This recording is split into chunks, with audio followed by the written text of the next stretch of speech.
had a meeting recently with a client to review their website, and when we had a look at their stats, it turns out that twice as many people were visiting on a phone compared to a desktop or a laptop. Now, that's not unusual. I've got other examples where the mobile phone visits are in the percentage of like 80 to 90%. When you're looking over your website, the default behavior tends to be to use your laptop or a desktop to check it over. Now, that can be really dangerous. You've got to stop doing that first, and we'll talk about why today.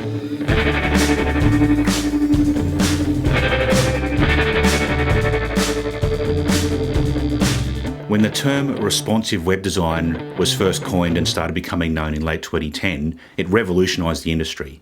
Now you could build one website that worked on both larger screens and on phones, and previously to that, that wasn't always the case. Back then, you would still build basically for the desktop first because that's the way the stats rolled. Not many people were on phones back then, or using the phones to browse the web anyway, and most things were still happening on the laptop.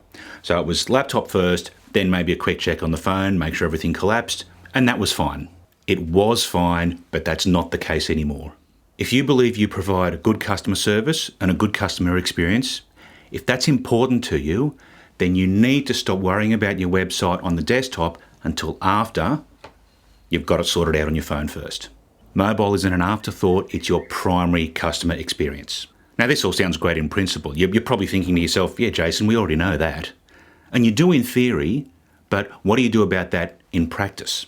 The default behavior when checking your website, after your website designer sent you a link or a draft, or when you're even checking it over yourself, is to look at it on your laptop.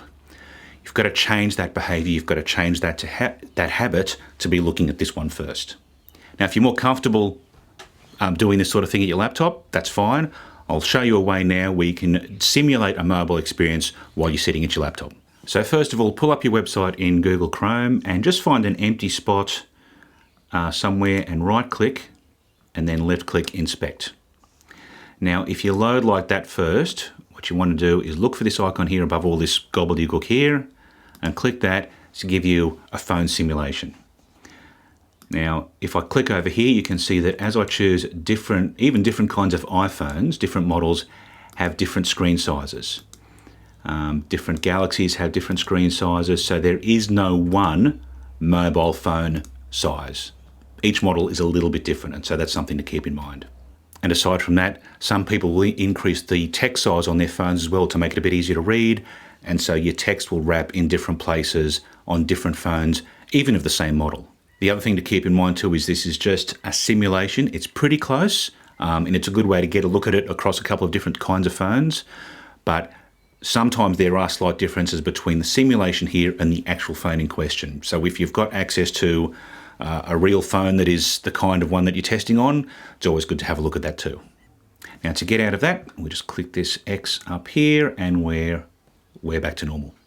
Now, here's an example. I just added this page just now, and on desktop it all lays out okay. But if I have a look at that on a phone, I can see this picture here is cropped weirdly. And that one's okay, but that one is not. Now, that's a pretty simple thing for me to fix. I know exactly what's causing that. But if I hadn't looked, if I just assumed that everything was good on desktop, therefore good on phone, most of my potential customers looking at this will be their first experience and they will see that.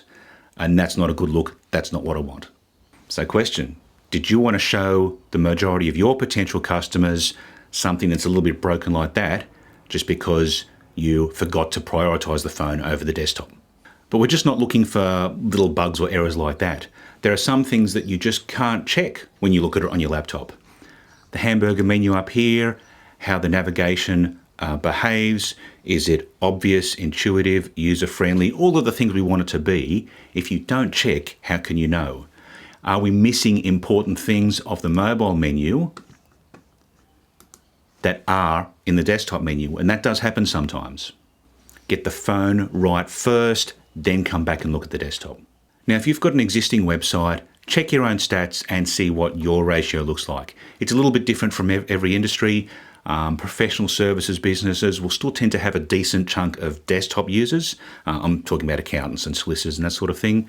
But any business to consumer facing kind of business or industry, expect way more mobile visitors than desktop. That's pretty normal. So if you can't check your stats, you can pretty safely assume that you're going to have more visitors on a small screen than you will on a big one. And remember, many times this is going to be somebody's first experience with your business. They've Googled for something, they've clicked a link, they've landed on your website on their phone. This is the first interaction they have with your business. What's it like? First impressions do matter.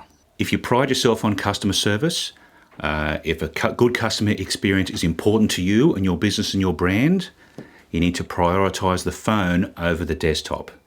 This is where, for a lot of people, will be their first touch point with you. Focus on this first and then look at the desktop.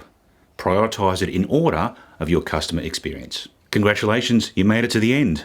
There'll be a subscribe link around here somewhere, and the like button's down there, and there's probably some other videos around here that YouTube thinks you should look at too. And to be honest, I think you should look at them as well, because I worked on them. Convinced? Maybe. Anyway, we'll catch you in the next one.